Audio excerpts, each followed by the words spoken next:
سبحان الله والحمد لله ولا إله إلا الله والله أكبر ولا حول ولا قوة إلا بالله العلي العظيم. அஸ்ஸலாமு அலைக்கும் வரஹ்மத்துல்லாஹி வபரகாத்துஹு.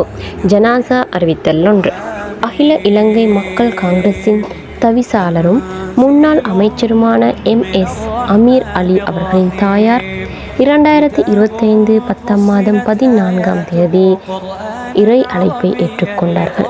இன்னா லில்லாஹி வ இன்னா இலைஹி ராஜிஊன். அன்னாரின் ஜனாஸா நல்லடக்கம் 2025 10ஆம் மாதம் 15ஆம் தேதி புதன்கிழமை அசர் தொழுகையின் பின்னர் மீராவோடை ஜும்மா பள்ளிவாயல் மையவாடியில் நல்லடக்கம் செய்யப்படும்.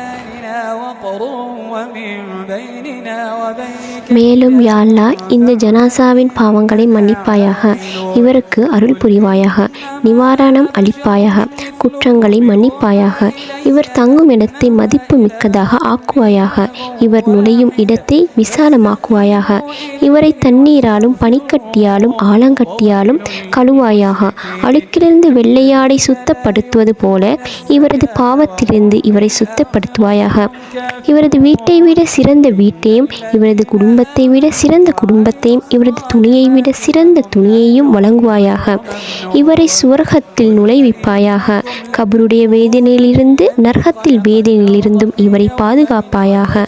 கண்ணியமிக்கோனும் பொறுமை மிக்கோனும் ஆகிய அல்லாவை தவிர வேறு இறைவன் யாரும் இல்லை. மாபெரும் அரியாசனத்தின் அதிபதியான அல்லாவை தவிர வேறு இறைவன் யாரும் இல்லை.